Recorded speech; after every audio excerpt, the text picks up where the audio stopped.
మిమ్మల్ని క్రీస్తుకు ప్రదానము చేశాను అంటాడు ఆయన. ఎవరికి ప్రదానం చేశాడట? క్రీస్తుకు మిమ్మల్ని ప్రదానము చేశాను. అయితే కొంతకాలం మీ దగ్గర ఉంటాను, ఆ తర్వాత నేను ఉండను. అప్పుడు మరి మీ మనసులో చెరపబడతాయేమో అని నాకు భయంగా ఉంది అని చెప్తాడు అన్నమాట. అంటే ఆల్రెడీ ఎవరితో ప్రదానం అయిపోయిందంట? సంఘానికి, పెండ్లి కుమార్తెకి, యేసు క్రీస్తుకి ప్రదానమయ్యింది. ప్రదానమైన తర్వాత అమ్మాయి ప్రదానం కాని క్రితము స్వేచ్ఛగా ఉన్నట్టుగా ప్రదానం అయిన తర్వాత ఇంకా తల్లి స్వేచ్ఛగా ఉండనిస్తుందా? చెప్పండి. ఎక్కడికి వెళ్ళనివ్వదు, ఎక్కడికి వెళ్ళనివ్వదు. చాలా జాగ్రత్తగా పెడుతుంది అన్నమాట అమ్మాయిని. నువ్వు ఎప్పటి వరకు అంటే నీకు మరి స్వేచ్ఛగా ఉన్నావు, కానీ ఇక నీకు ప్రధానమైంది నీ ఇష్టం వచ్చినట్టుగా తిరగడానికే, ఫ్రెండ్స్ అని అదని ఇదని ఇలా తిరగడానికి నీకు లేదు, ఎక్కడ పడితే అక్కడికి వెళ్ళడానికి లేదు అని చెప్పేసి ఆంక్షలు విధిస్తుంది. ఎందుకని ఆంక్షలు విధించింది? తల్లికి ఏమన్నా మెంట్లా? చెప్పండి, ఎందుకు ఆంక్షలు విధించింది? ఆ అమ్మాయిని చెరిపేసే వాళ్ళ బయట, పాడు చేసేవాళ్ళ, చెరిపేసేవాళ్ళ బయట ఉంటారు. అందుకని క్రీస్తుకు నిన్ను ప్రదానము చేశాను కనుక నువ్వు చాలా జాగ్రత్తగా ఉండాలి. ఎలా ఉండాలి? చాలా జాగ్రత్తగా ఉండాలి. నీ పరిశుద్ధతను కోల్పోకూడదు, జాగ్రత్తగా ఉండాలి. తల్లి మాటే వినాలి, తల్లి ఏం చెప్తే అది చెయ్యాలి. కూర్చోమంటే కూర్చోవాలి, లేవమంటే లేవాలి, ఏదన్నా చేయమంటే చెయ్యాలి, వద్దంటే మానేయాలి. ఎందుకు చేయకూడదు, ఎందుకు వెళ్ళకూడదు, నువ్వన్నీ ఇలా చేస్తున్నావేంటి, నువ్వు ఎలాగైనా నువ్వు శాడిస్ట్ అయిపోయావు ఈ మధ్య అంటారా పిల్లలు. అంటే ఇప్పుడు తల్లి శాడిస్ట్ అని అర్థం కుమార్తె యొక్క క్షేమాన్ని కోరుతుందా తల్లి, లేకపోతే కుమార్తెని ఇబ్బంది పెట్టాలని మాట్లాడుతుందా? చెప్పండి. తన యొక్క బిడ్డ క్షేమాన్ని కోరుకుంటూ ఉంది. అలాగే ఇక్కడ పౌలు గారు ఏమంటున్నాడంటే, మిమ్మల్ని క్రీస్తుకి ప్రదానం చేశాను, కానీ మీ దగ్గర నుంచి నేను మళ్ళీ వేరే చోటకి వెళ్ళే అవసరం వచ్చింది, నాకు వేరే చోటకి వెళ్తున్నాను. కానీ సాతాను తన కుయుక్తి చేత మీ మనసుల్ని చెరిపేస్తుందేమో అని నాకు భయంగా ఉందంటాడు ఆయన. ఆలోచించారా? ఏ బిడ్డలనైతే మనం ఆత్మీయంగా పెంచుతామో వాళ్ళని ఎవరు చెరిపేస్తారట? సాతానుడు. ఎలా చెరిపేస్తాడంట? తన కుయుక్తి చేత. కుయుక్తి అనేటువంటిది ఎవరి దగ్గర ఉంటుంది? అది దుష్టుడి దగ్గర ఉంటుందండి. అలనాడు అవ్వను చెరిపేసింది. అవ్వను చెరిపేస్తే ఆదాము కూడా చెరిపేయబడ్డాడు. ప్రతి దినము ప్రభువుని కలుసుకునేవారు వాళ్ళు, కానీ ప్రభువు నుంచి బయటికి నెట్టివేయబడ్డారు. ఇంకా తర్వాత ఆ అవకాశం వాళ్ళకి దొరికిందా అండి? ఏడ్చినా దొరికిందా? బాధపడినా దొరికిందా? ఏ బిడ్డలైతే తన తల్లి తండ్రి చెప్పినట్టుగా వింటారో వారు మరి క్షేమంగా ఉంటారన్నమాట అండి. మంచిగా ఆ తల్లి సిద్ధపరుస్తుంది ఆ బిడ్డల్ని. అలాగే ఆత్మీయంగా మిమ్మల్ని ఏం చేస్తాను? నేను సిద్ధపరుస్తాను. క్రీస్తుకి మీరు ఎలా ఉండాలని కోరుకుంటానో, ఒక భార్య వలె మీరు కన్యకల్లాగా సిద్ధపడాలి, యేసు క్రీస్తుకి భార్య అవ్వాలి అని నేను కోరుకుంటున్నాను. ఎందుకు కోరుకుంటున్నాను? యేసు క్రీస్తు వరుడుగా రాబోతున్నాడు. వధువైన సంఘం ఏం చేయాలి? ఆత్మీయంగా సిద్ధపడాలండి. చూడండి, ఒట్టప్పుడు పెండ్లి కుమార్తె అవ్వని క్రితం ఆమె సిద్ధపడిపోతుంది. ఎవరు సిద్ధపరచవసరం లేదు. ఆమె తలదూకుంటుంది, ఆమె స్నానం చేస్తుంది, ఆమె అన్నీ చేసుకుంటుంది, అన్నీ ఆమె చేసుకుంటుంది. కానీ పెండ్లి కుమార్తెగా సిద్ధపరిచినప్పుడు ఆమె స్నానం చేయనిస్తారా? కొంతమంది వచ్చి ఏం చేస్తారు? ఆమెకి అంటే ఆమె స్నానం చేయడం రాదా? ఇప్పుడు ఏం చేస్తున్నారంటే వాళ్ళంతటి వాళ్ళే చేసేసుకుని ఇప్పుడు బాగా ఎలాగైపోయారంటే బ్యూటీ పార్లర్ ఆవిడ రావాలి, అతను రావాలి, మగాళ్ళని సిద్ధపరచడానికి అతను రావాలి, స్త్రీలను సిద్ధపరచడానికి ఆమె వచ్చి అలంకరించి అప్పుడు పెళ్లిపేటల మీద పంపుతుంది. అంటే ఇప్పుడు పెళ్లిపేటలు అంటే పెళ్లిపేటలు లేవులేండి. ఏం వేస్తున్నారు? చైర్స్ వేస్తారు. ఏం వేస్తారు? సోఫా సెట్ కానీ చైర్స్ కానీ వేస్తారన్నమాట. అక్కడికి డైరెక్ట్గా వెళ్తుంది. ఇప్పుడు ఇదివరకులాగా సిద్ధపాటు ఉండటం లేదండి. ఇప్పుడు ఆ రీతిగా ఇప్పుడు జరుగుతూ ఉందన్నమాట. ఇప్పుడు ఎలా జరుగుతుందండి? ఏది ఏమైనప్పటికైనా పెళ్లి కుమార్తె అనేక మంది చేత ఆమె సిద్ధపరచబడాలని చూడడానికి వచ్చిన వారు ఈమె ఎలా సిద్ధపడింది, ఈమెలో ఏమన్నా లోపం ఉందా, తల ఎలా దూకుందే, ముఖం ఎలాగ అలంకరించుకుందే, సారీ ఎలా కట్టుకుందే, వడ్డాణం పెట్టుకుందా లేదా? ఒకప్పుడు బాగా ధనవంతులు వడ్డాణాలు పెట్టుకునేవారండి. ఇప్పుడు అందరూ పెట్టుకుంటున్నారు. ఏం వడ్డాణాలు? ఏం వడ్డాణాలు?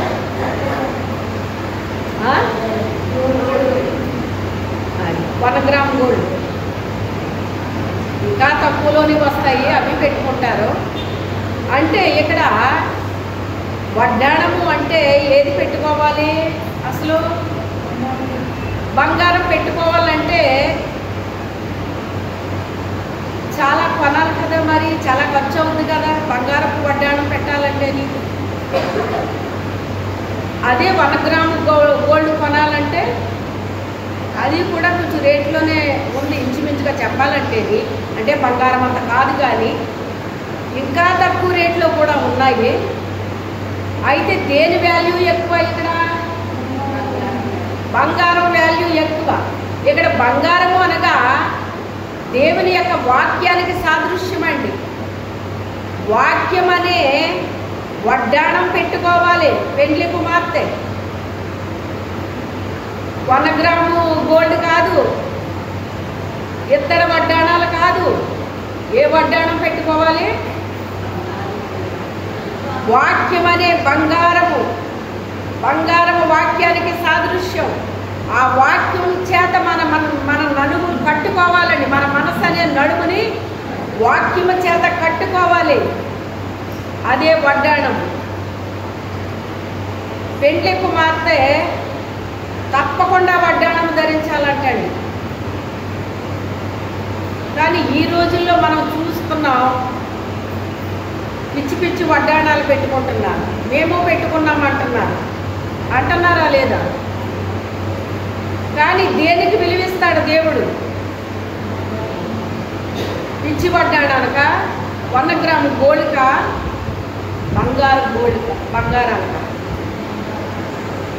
ఏ వ్యక్తి తన యొక్క మనస్సు అనే నడాన్ని బంగారం అనే వాక్యము చేత బంధించుకున్నారో అది కావాలి పెండ్లి కుమార్తెకి.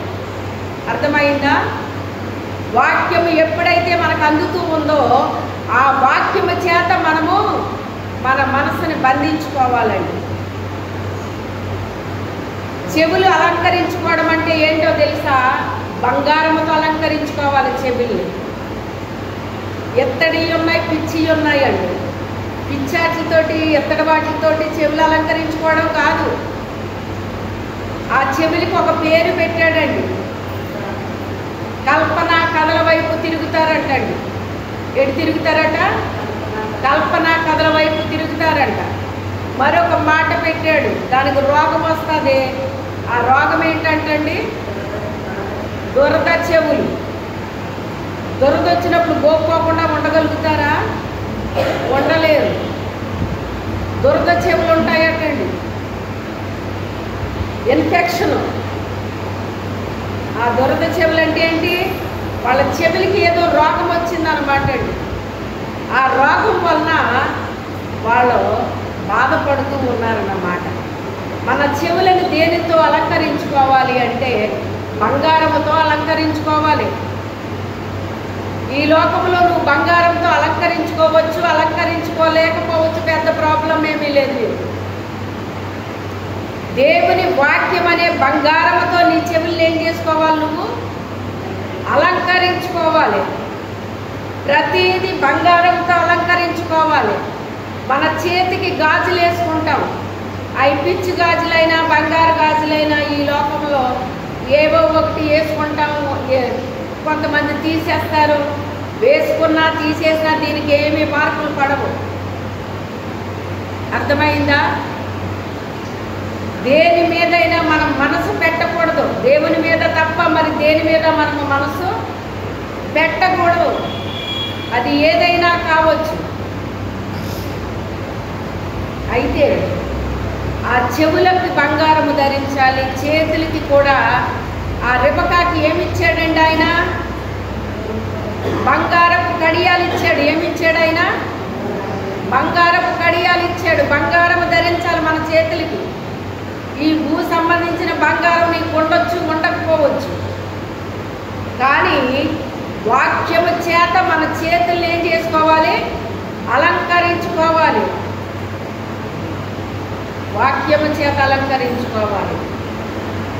అలాగే కాళ్ళకు పట్టీలు పెట్టుకుంటారు స్త్రీలు, పురుషులు పెట్టుకోరు. అంటే ఇక్కడ పురుషుడు యేసుక్రీస్తుకు సాదృశ్యంగా చెప్పబడుతుంది. యేసుక్రీస్తుకి పట్టీలు అవసరమా? పెళ్లి కుమార్తె సంఘానికి పట్టీలు అవసరం. ఆ పట్టీలు దేనికి సాదృశ్యమో తెలుసా? సాతాన్ని ఏంటది? చితక తొక్కటం అని దానికి సాదృశ్యం అన్నమాట. ఇది వెండి కానీ బంగారం కానీ మన కాళ్ళకు ఉండాలన్నమాట అండి.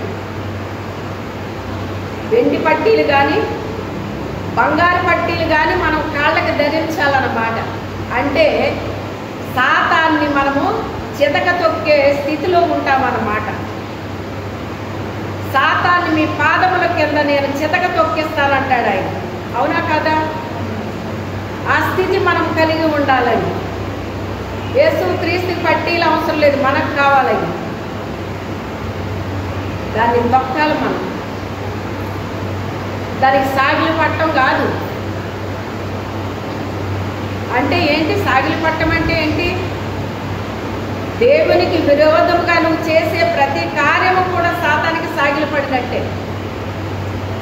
దేవుడు చెయ్యమన్నది మానేసి ఆయన చెయ్యొద్దన్న దానికి నువ్వు సాగిలి పడ్డావంటే ఎవరికి సాగిలి పడ్డట్టు? సాతానికి సాగిలి పడ్డట్టండి. భూమి మీద దేనికి నువ్వు సాగిల పడకూడదు అంటాడు.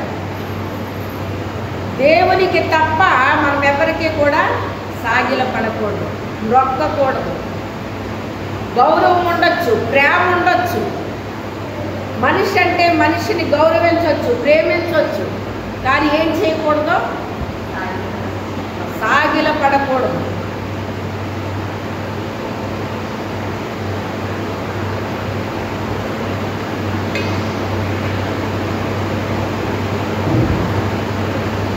ఆ రీతిగా ఉండాలండి పెళ్లి కుమార్తె అంటే. చాలా సిద్ధపాటు ఉండాలి.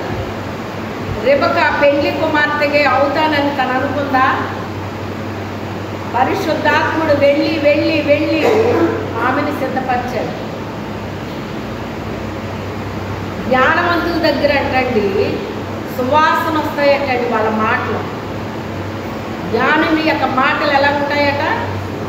సువాసనకరంగా ఉంటాయటండి, ఇంపుగా ఉంటాయంటండి.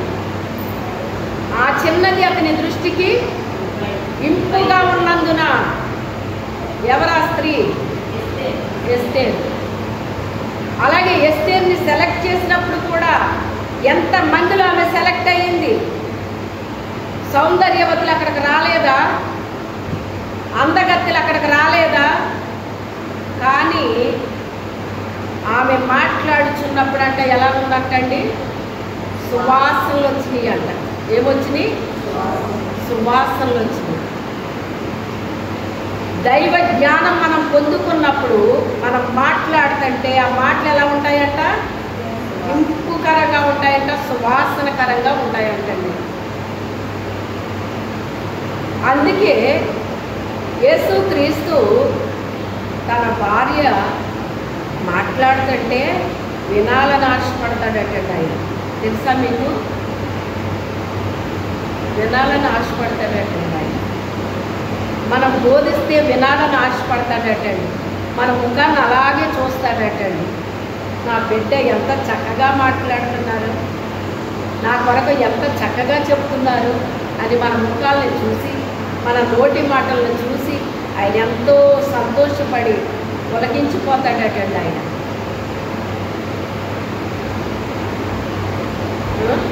మన నోటితో అక్రమమైన మాటలు మాట్లాడుతూ, చెడ్డ మాటలు మాట్లాడుతూ, పొగరుబోతు మాటలు మాట్లాడుతూ, ఇలా చాలా రకాల మాటలు ఉంటాయండి.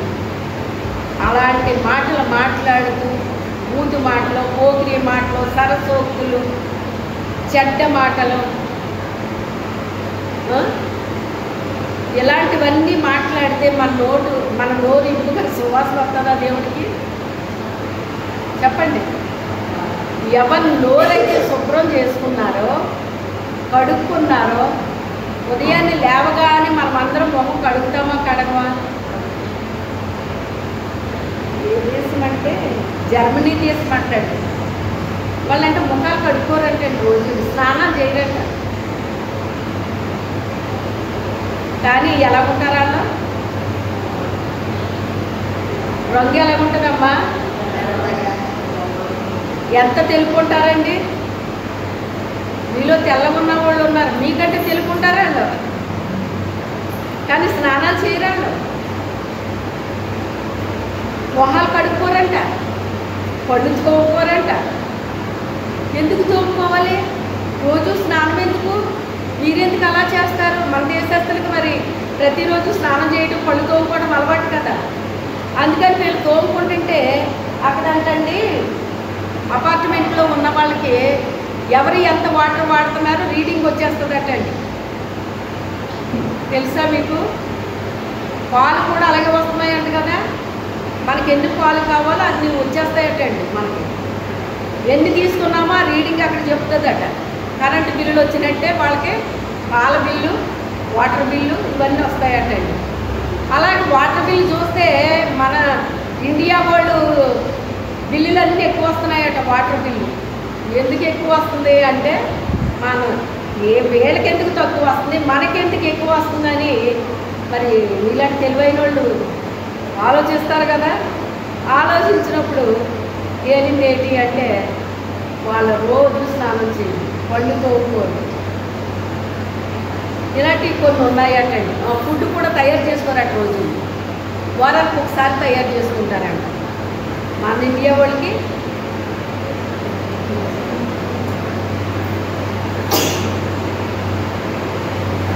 ఈ రోజు కూర రేపు వేసుకుంటారండి మన వాళ్ళు.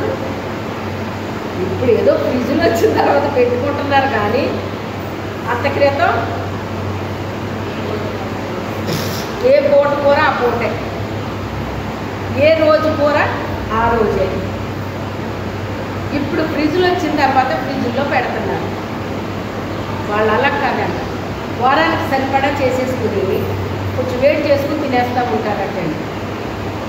అందుకే వాళ్ళకి టైం ఎక్కువ ఉంటుంది, మనకి టైము మరి ఎన్ని చేసుకుంటూ ఉంటాం కదా, మనం టైం ఎక్కువ అవుతుంది అన్నమాట.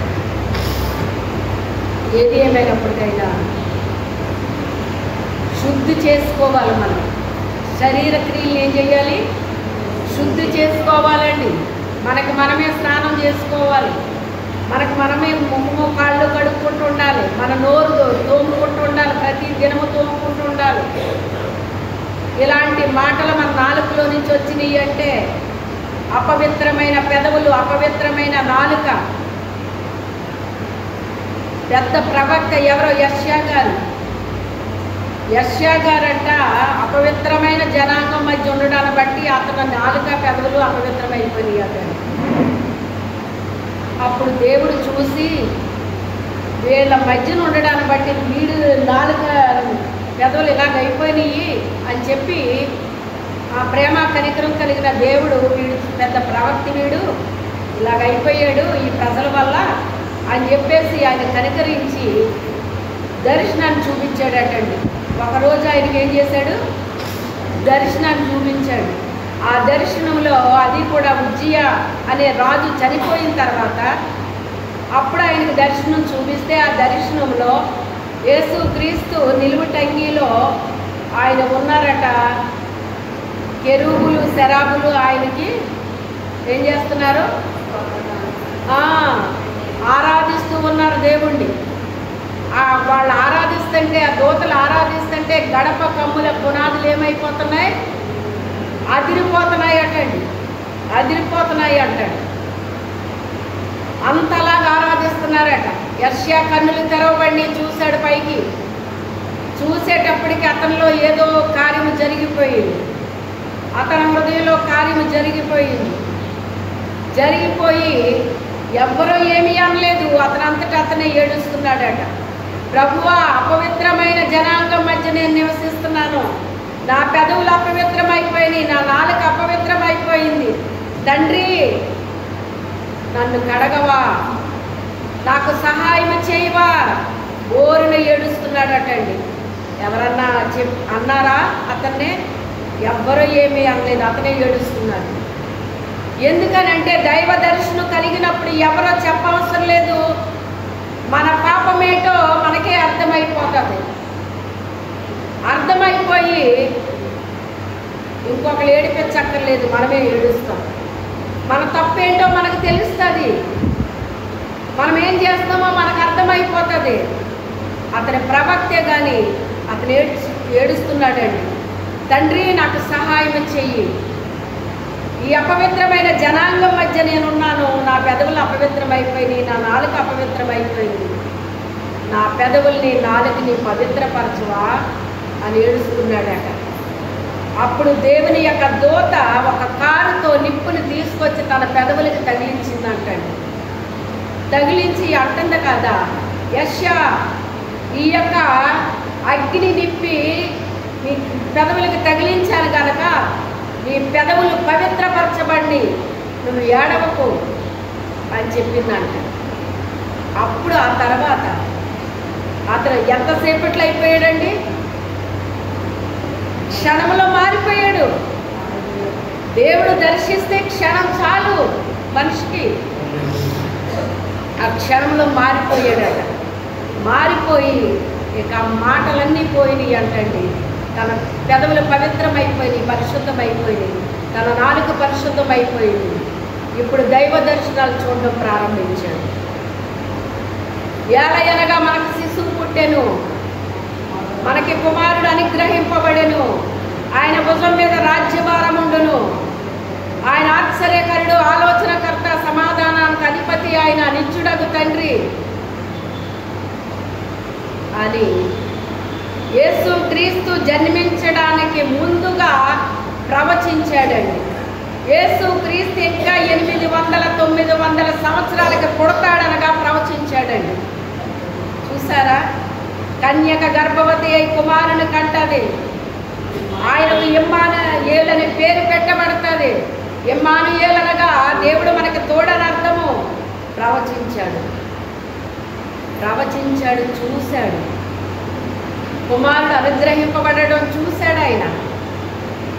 కన్యక గర్భవతి అయి కుమారుని ఖండం అనేటువంటిది ఆయన చూశాడు. చూసి ప్రవచించాడండి. ఆ ప్రవచనము నెరవేర్చబడిందా లేదా? ఎప్పుడు నెరవేర్చబడింది? ఎప్పుడు నెరవేర్చబడింది? 100 సంవత్సరాలకు నెరవేర్చబడింది. ఏమనుకుంటారు ఎవరైనా? అలా చెప్తే ఏం చెప్పారు కానండి, ఏం జరగలేదు. జరుగుతుంది. తన భక్తుల నోట ఉంచినప్పుడు అది తప్పకుండా జరిగిస్తాడు. ఈ లోపల ఎంతమంది పోయి ఉంటారండి? 900 సంవత్సరాలు అంటే ఒక వ్యక్తి 100 సంవత్సరాలు బతుకుతాడండి? చెప్పండి, ఎన్ని తరాలు పోయి ఉంటాయి? 8 తరాలైనా పోయి ఉంటాయండి. 9వ తరంలో ఆయన జన్మించాడు. అంటే విన్న వాళ్ళు బ్రతికారు, అప్పటికి బ్రతకలేదు. కానీ ప్రవచనం నెరవేర్చబడిందా లేదా? నెరవేర్చబడింది. విన్న వాళ్ళ టైంలో వాళ్ళు చూడలేకపోయారు, కానీ అప్పటికి పుట్టని వాళ్ళు చూశారండి. అవునా కాదా? ఇప్పుడు ఇవన్నీ జరిగిపోయాక మనం పుట్టాం.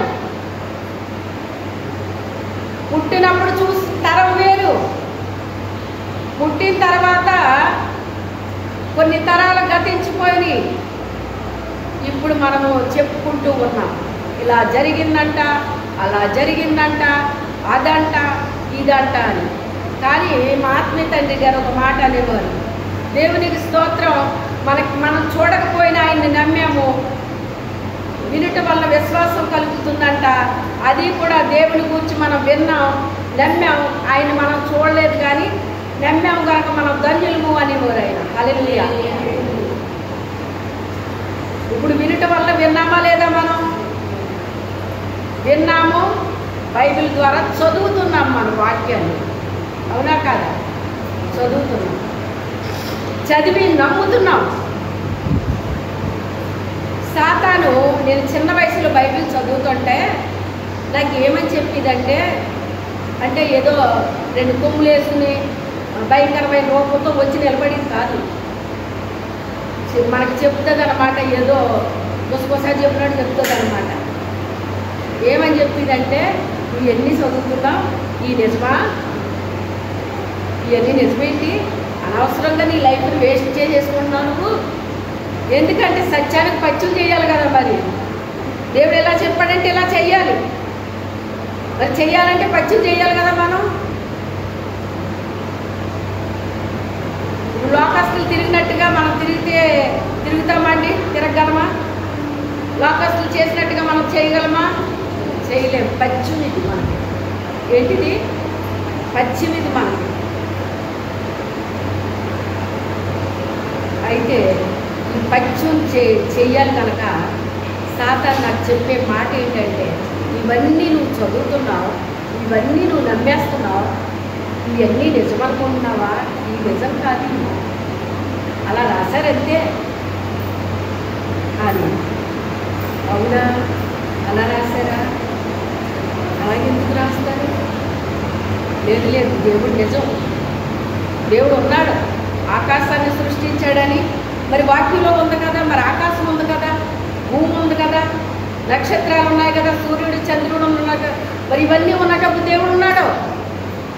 దేవుడు లేకపోవడం పెట్టి నువ్వు అబద్ధాలు చెప్తున్నావు నాకు అని ఒక్క మాటతో తోసేస్తుందన్నమాట. తోసుకొచ్చినట్టు అయిపోయింది. అయితే మాత్రం మాట్లాడండి మన దగ్గరికి రావడం, మళ్ళీ ఇంకో రోజున ఇంకో రూపంలో చెప్పేది నాకు. అనవసరంగా నీ లైఫ్ని వేస్ట్ చేసేసుకుంటున్నావు. పిల్లలందరూ చూడు చక్కగా ఎలాగా ఉన్నారు, నువ్వు చూడు ఎలా ఉన్నావు అని ఈ రీతిగా నాకు కబుర్లు చెప్పేదన్నమాట. అయితే ఒక్కొక్కసారి నాకు నిజమా అన్నట్టు అనిపించేదండి. సాతాను చెప్పే మాటలు ఎలా చెప్తాడో తెలుసా, వినాలి కానీ నిజమా అన్నట్టు అనిపించేదండి. కానీ పరిశుద్ధాత్మ దేవుడు క్షణంలో నాకు జ్ఞానం ఇచ్చి అది నిజం కాదు అని చెప్పేసి ఆయన నాకు సహాయం చేసింది.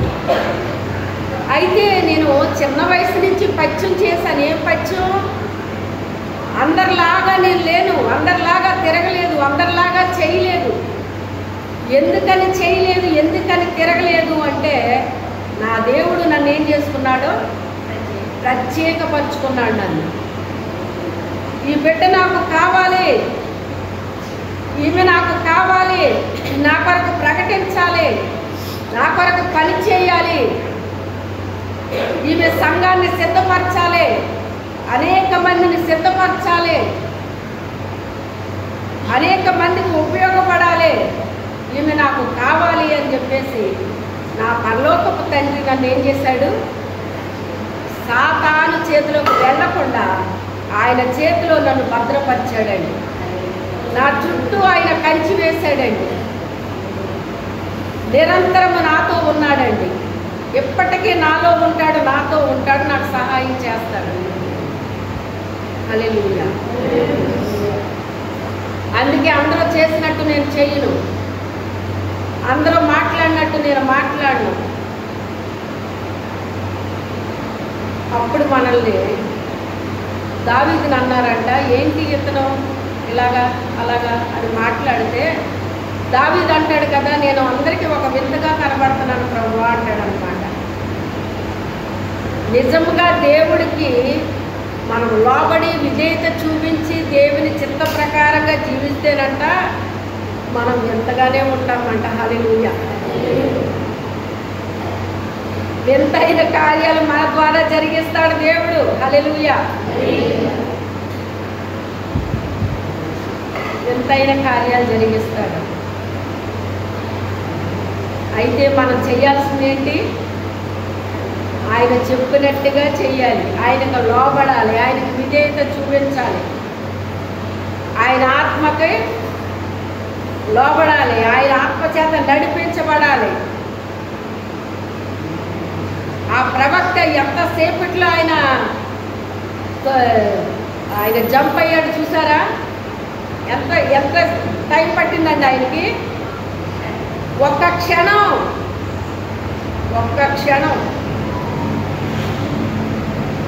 దేవుడు నిన్ను దర్శిస్తే చాలు, ఒక్క క్షణంలో నువ్వు మారిపోతావు.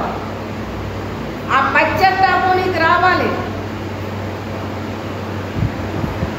దేవునికి ఎక్కడ నువ్వు లోపడతలేదో, ఎక్కడ విధేయత చూపించట్లేదో, నువ్వు ఏ రీతిగా జీవిస్తున్నావో, నీ జీవితాన్ని చూసి దేవుడు సంతోషిస్తున్నాడా, ఆనందిస్తున్నాడా, దుఃఖపడుతున్నాడా గమనించుకోవాలి. ప్రభువా నీకు ఇష్టకరంగా నేను జీవించాలి తండ్రి అనేసి. అలాగ పెళ్లి కుమార్తె సిద్ధపడ్డం అంటే అది చిన్న విషయం కాదండి. అన్నీ అలంకరించుకోవాలి, ఆమె అన్నీ కూడా అలంకరించుకోవాలి.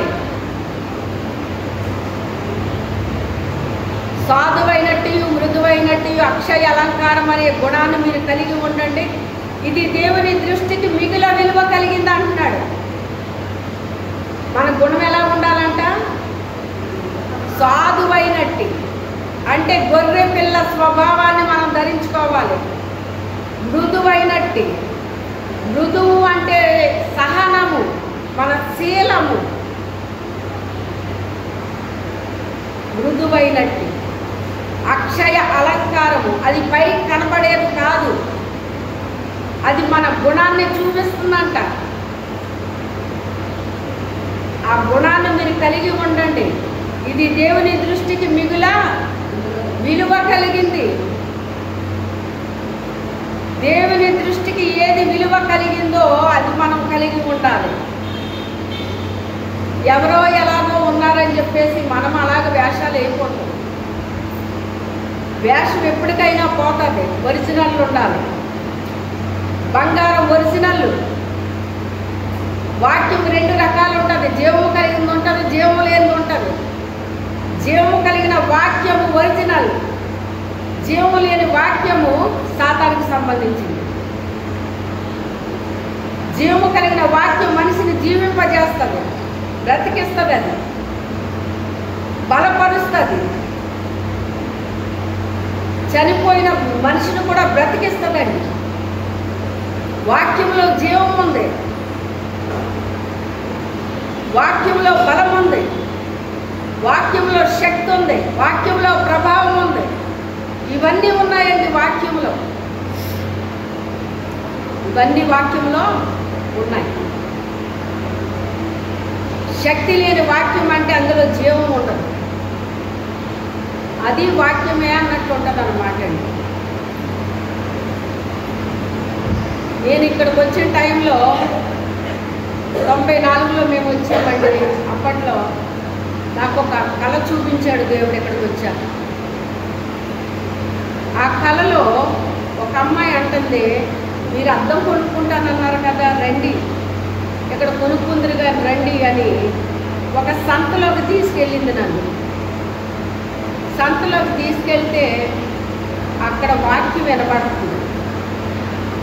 సంతలో వాక్యం వినపడుతుంది ఏంటి అని, ఎక్కడ వినపడుతుందా అని నేను అటు ఇటు చూస్తున్నాను. నేను చూస్తుంటే దూరంగా ఒక తెర కనపడుతుంది.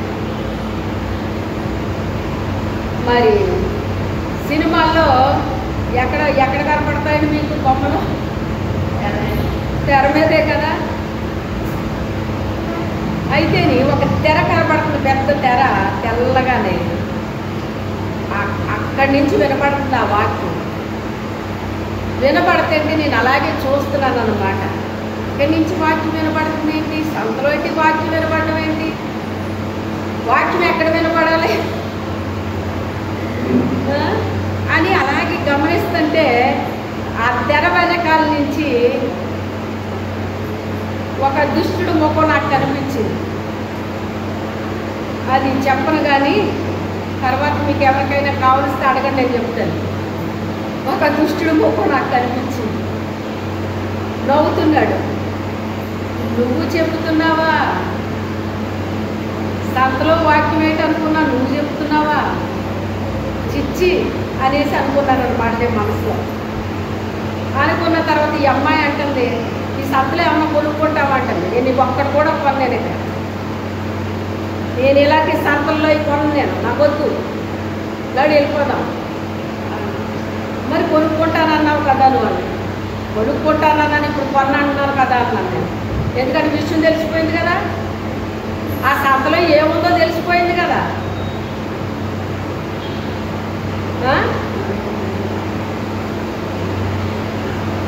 అంటే నువ్వు కొనుక్కుంటే కొనుక్కో, నేను మాత్రం ఏమీ కొనలేను ఇక్కడ అన్నాను.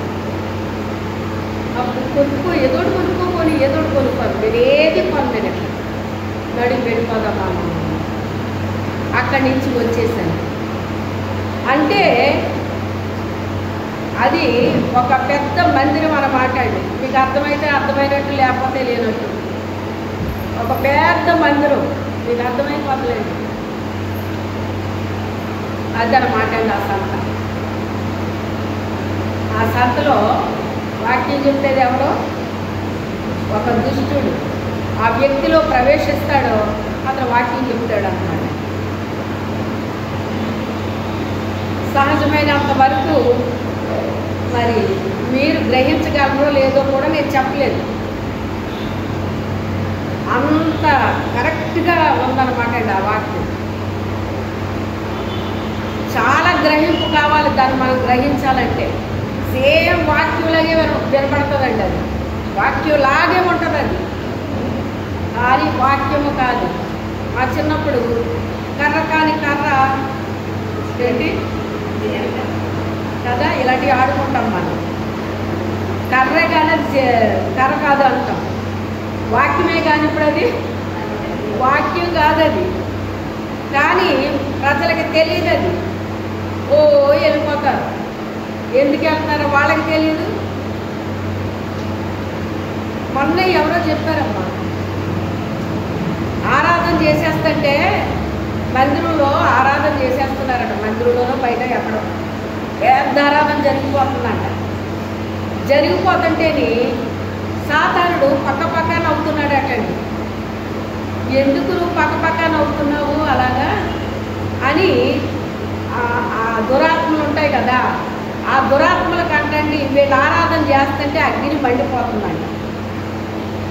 అగ్ని మండిపోయి వాళ్ళ మందిరంలోకి రాలేక, ఆ జనాంగం మధ్యకి వెళ్ళలేక అవి కాలిపోయి ఆకాశంలో పోయినాయి అంటండి. ఆకాశంలో దురాత్మల సమూహం ఉంటుందండి ఒక మండలంలో. ఒకప్పుడు నేను దాన్ని దాటుకుని వెళ్ళాను అనమాట. దేవుడు దగ్గరికి వెళ్ళినప్పుడు, దాన్ని దాటుకుని వెళ్ళినప్పుడు అక్కడ ఏదో పని చేస్తున్నట్టు నాకు ఒక అలజడి నాకు తెలిసింది అనమాట. అది దురాత్మల గుంపు అన్నమాట అండి. ఆ గుంపు వెళ్ళిపోయి బాబోయ్ అగ్ని వచ్చేస్తుంది, అక్కడ వాళ్ళు ఆరాధన చేస్తుంది, అగ్ని వచ్చేస్తుంది అని చెప్పేసి వాళ్ళు బాధపడిపోతున్నారటండి. ఆ దురాత్మలు బాధపడిపోతున్నాయంట. బాధపడిపోతుంటే ఈ సైతాన్ వచ్చి పక్క నవ్వుతున్నాడంట. ఎందుకు నువ్వు అలా నవ్వుతున్నావు అంటే, ఏం జరిగింది ఏంటి మీకు అంటే, ఇలాగా అలాన్న చోట చాలా పెద్ద ఆరాధన జరిగిపోతుంది, అక్కడికి వెళ్ళలేకపోతున్నాం మేము, అగ్ని కాల్చేస్తుంది అని చెప్తే వాడంటాడంట, ఎంతకాలం చేస్తారాళ్ళు ఆరాధన, ఎంతో కాలం చేయరాళ్ళు, వాళ్ళ ఆరాధన ఎంతసేపు, కొద్ది కాలమే చేస్తారాళ్ళు. ఆ తర్వాత వాళ్ళందరూ నా వాళ్ళే.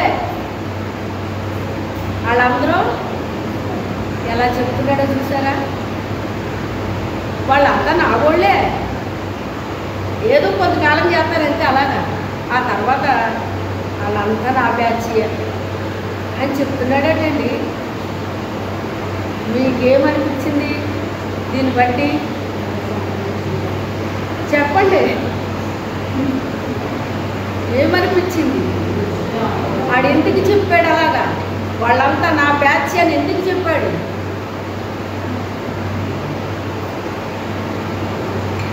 మనలో ఉన్న మంట ఎన్నటికీ చల్లారకూడదు. అది మనలో ఉన్న అగ్ని అది ఎన్నటికీ ఆరిపోకూడదు. అంతకంతకే మనలో అగ్ని రగిలిపోవాలి తప్ప ఆరిపోకూడదు. వాడు మనల్ని చూసి నవ్వకూడదు. వాడు మన దగ్గరికి వస్తే కాలిపోయేలా ఉండాలి తప్ప వాళ్ళంతా నా బ్యాచ్ అని చెప్పుకునేటట్టు ఉండకూడదు మనం అసలు. అర్థమైందా?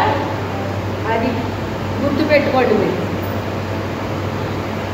కొంతకాలం చేసి కొంతకాలం మానేసి, కొంతకాలం చేసి కొంతకాలం మానేస్తే ఆడికి లోకువైపోతారన్నమాట. వాళ్ళు నా బ్యాచ్ అంటాడు. నిన్ను పట్టుకునేమంటాడు? నా బ్యాచ్ అంటాడు. ఎవరి బ్యాచీలోకి వెళ్తావు నువ్వు? దేవుడి బ్యాచీలోకి వెళ్తావా? సైతాన్ బ్యాచీలోకి వెళ్తావా? నీలో అంతకంతకే మంట రగలాలి తప్ప ఆరిపోయే వ్యక్తిగా నువ్వు ఉండకూడదు. ఒక పౌరుషము, రోషం అనేటువంటిది మనలో ఎక్కువ అవ్వాలండి. అంతకంతకే నా దేవుని కొరకు నేను మేలే చేస్తాను కానీ కీడు చేయను, నా దేవునికి నేను లాభమే కానీ నష్టము తేను అనే ఒక పౌరుషం, ఒక రోషం మనలో ఉండాలండి. అది మనలో చల్లారకూడదు.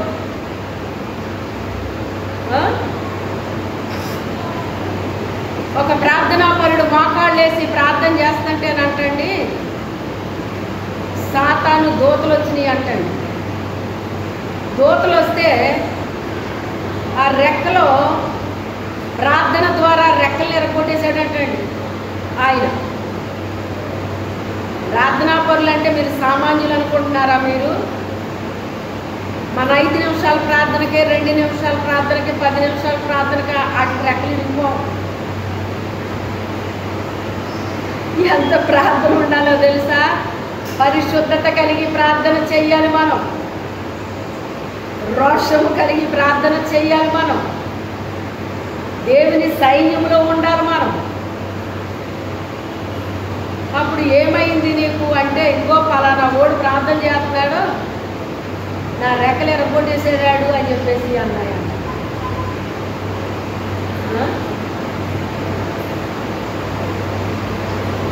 మంచి ప్రార్థనా స్థితి మన దగ్గర ఉండాలి. జీవము కలిగిన వాక్యం మనలో ఉండాలి. జీవము కలిగిన దేవుని బిడ్డలుగా మనం జీవించాలి. అంటారు కదా, చచ్చు మాటలో నువ్వుని అయ్యే మాటలు, చచ్చు మాటలు మాట్లాడికే అంటారు. ఎలా ఉండాలంటే మన మాట శక్తి కలిగిన మాటగా ఉండాలి. శక్తి కలిగిన వాక్యాన్ని ప్రకటించాలి. జీవము కలిగిన వాక్యాన్ని ప్రకటించాలి. మనం మాట్లాడుతుంటే అవతల వాళ్ళకి జీవం వెళ్ళాలి. వాళ్ళ శక్తిని పొందుకోవాలి, వాళ్ళ బలమును పొందుకోవాలి, వాళ్ళ అభిషేకాన్ని పొందుకోవాలి. వాళ్ళకి జీవం రావాలి, వాళ్ళ హృదయాలు మండాలి, వాళ్ళ ఆలోచనలు మండాలి, వాళ్ళ తలంపులు మండాలి. ఆ రీతిగా ఉండాలి. మనలోనే శక్తి లేకపోతే ఇంకా అవతల వాళ్ళకి శక్తి ఏమి వెళ్తుందండి? చెప్పండి. మనకే శక్తి లేకపోతే వాళ్ళకేమి వెళ్తుందా శక్తి? ఇంకా వెళ్తుందా? జీవం మనలో ఉంటే జీవం కలిగిన వాక్యం మనలోంచి విడుదలవుతూ ఉంటుంది. వాక్యం వేరు, జీవం కలిగిన వాక్యం వేరు. ఏ వాక్యాన్ని మనము అనుసరిస్తున్నాం? ఏ వాక్యాన్ని మనం బోధిస్తున్నాం, ఏ వాక్యాన్ని ఇతరులకు ప్రకటిస్తున్నాం?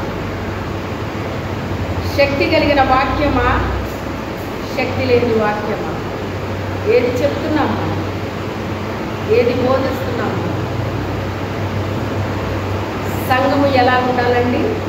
జీవము కలిగిన సంఘముగా ఉండాలి, శక్తి కలిగిన సంఘముగా ఉండాలి, అగ్ని సంఘముగా ఉండాలి. మరి మీరు ఏం చేస్తున్నారో ఏంటో నాకు తెలియదు కానీ ప్రభువా, సంఘం అగ్ని వలె మండాలి నాయన, అగ్ని వలె మండాలి, ఒక ఉద్యోగం కావాలి తండ్రి అని ప్రార్థన చేస్తున్నాను. మరి మీరేం చేస్తున్నారో నాకు తెలియదండి. ఒక పట్టుదల, ఒక రోషం మనలో ఉండాలి.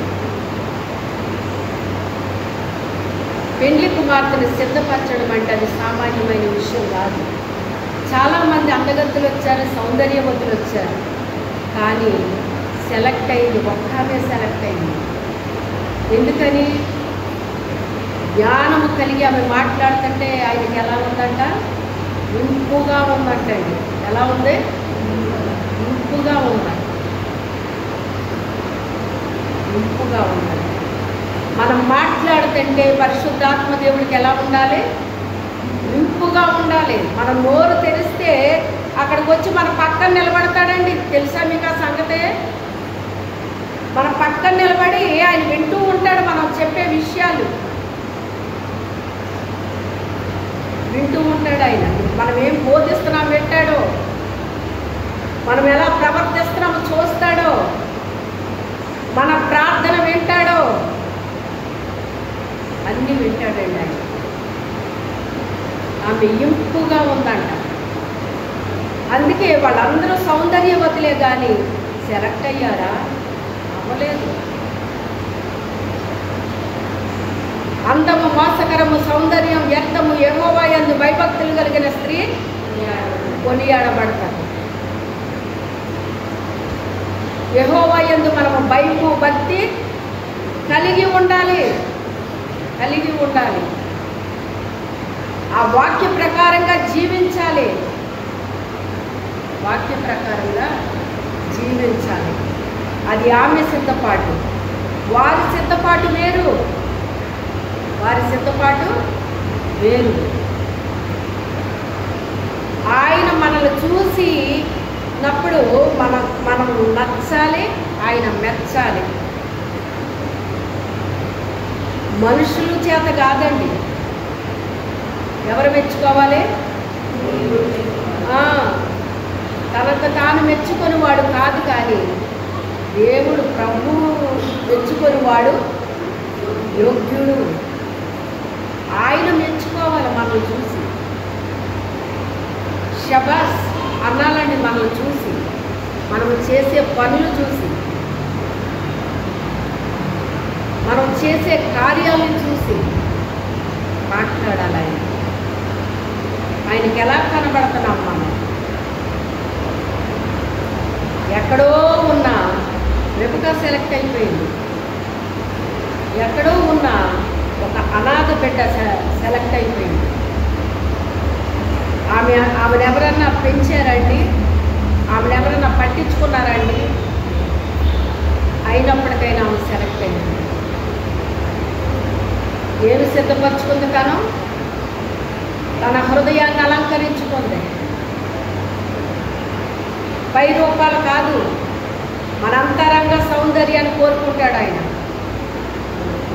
కుమారి, ఆలకించి ఆలోచించు. ఆయన నీ ప్రభువు, ఆయనకి సాగిలపడు. ఆయన నీ సౌందర్యమును కోరినవాడు. ఆయనకి సాగిలపడు. ఆమె ఏ రీతిగా సిద్ధపడిందంటేనంట, బంగారు గుట్టా పని చేత తయారు చేయబడిన వస్త్రాన్ని ధరించిందంట. పెండ్లి కుమార్తెకి ఎలాంటి వస్త్రం ఇస్తాడో తెలుసా దేవుడు? బంగారు గుట్టా పని చేత తయారు చేయబడిన వస్త్రాన్ని ఇస్తాడు మనకి పెండ్లి కుమార్తెకి. అలాంటి వస్త్రాన్ని ధరించిందంట ఆమె. ఆమె అంతఃపురంలోకి వెళ్తుంటే ఆమె ఆమె వెనకాల ఆమె చెలికత్తెలు వెంబడించారని ఉంది అక్కడ వాక్యం. ఆమె కాదు, ఆమె చెలికత్తెలు కూడా లోపలికి ప్రవేశించే అర్హత వాళ్ళు పొందుకున్నారు. ఎందుకని? ఆమెను వెంబడించారు కనుక. ఆమెనేమో క్రీస్తుని మాదిరిగా తీసుకుంది, ఆమెనేమో వాళ్ళు వెంబడించారంట. వాళ్ళకి లోపల ప్రవేశించే అర్హత పొందుకున్నారటండి, పొందుకున్నారు. ఆ రీతిగా చూసుకుంటూ పోతే అనేక మంది స్త్రీలు సెలెక్ట్ చేయబడ్డారండి ఆ రోజుల్లో. ఈ రోజుని కూడా పరిశుద్ధాత్ముడు సంఘాన్ని సెలెక్ట్ చేస్తున్నాడండి, కన్యకల్ని సెలెక్ట్ చేస్తున్నాడండి. రెబ్కా గురించి రాసినప్పుడు ఆమె పురుషుని ఎరుగనిదని చెప్పాడు ఆయన. అక్కడ పురుషుడు అనగా ఎవరు? యేసు క్రీస్తు తప్ప లోకములో ఉన్న వాడితో మనకి సంబంధం ఉండకూడదు. లోకంలో ఎవడున్నాడు? వాడికి మనకి సంబంధం ఉండకూడదు. అది పురుషుని ఎరగకపోవడం అంటే. వాడన్నీ అబద్ధాలు చెప్తాడు, మోసాలు చేస్తాడు, నష్టాలు చేస్తాడు, మనతో కూడా చేపించడానికి చూస్తాడు. కానీ మన పరమ తండ్రికి మనము లాభమే కానీ నష్టము తెచ్చే బిడ్డలుగా మనం ఉండకూడదు. ఆయన కొరకు జీవించే ఆశ కలిగి ఉండాలి, తపన కలిగి ఉండాలి. ఆయనకి మేలే కానీ కీడి చేసే బిడ్డలుగా మనం ఉండకూడదు. అట్టి రీతిగా మనం సిద్ధపడాలండి, ఆత్మీయంగా సిద్ధపడాలి. శారీరకంగా అందరూ సిద్ధపడుతున్నారు ఈ రోజుల్లో. ఒకప్పుడు అమ్మ తల దూతేనే దూనట్టు, ఈ రోజున అమ్మ దువ్వక్కర్లేదు, పిల్లలే తయారవుతున్నారు. అంతా పెరిగింది ఇప్పుడు, నాలెడ్జ్ పెరిగింది ఇప్పుడు, పిల్లలకి కూడా జ్ఞానం పెరిగింది ఇప్పుడు.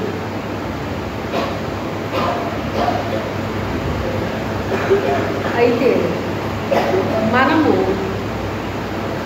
చక్కగా సిద్ధపడాలండి, చక్కగా ఆత్మీయంగా సిద్ధపడాలి. ఆ సిద్ధపాటు లేకపోతే ఎత్తబడి పరిశుద్ధుల గుంపులో మనము ఉండమండి. జాగ్రత్త. చాలా ఈ లోకంలో భద్రంగా మనం ఉండాలి. భద్రంగా మనం ఉండాలంటే ఆత్మ నడుపు మనం ఉండాలి. పరిశుద్ధాత్మతో మనం కనెక్ట్ అయి ఉండాలండి. ప్రతి దినము దేవునితో కొంత సమయం గడపాలండి. ఆయన మనతో మాట్లాడాలి, ఆయనతో మనం మాట్లాడాలి. ఆయన ఏం చెప్తే అది మనం వినాలి, విన్న దాన్ని అనుసరించాలి, ఆ ప్రకారంగా జీవించాలి. ఈ వాక్యమును విని చదివి గైకొనివాడు ధన్యుడు అని ప్రకటనలో యోహాను గారు మొదటి అధ్యాయంలో 4వ వచనంలో ఈ మాట రాస్తున్నారు. అటువంటి బిడ్డలుగా మనం ఉందాము. ప్రార్థన చేసుకుందాం, మోకరించండి. ఇంకా మనకి బల్లారాధన ఉంది కదా.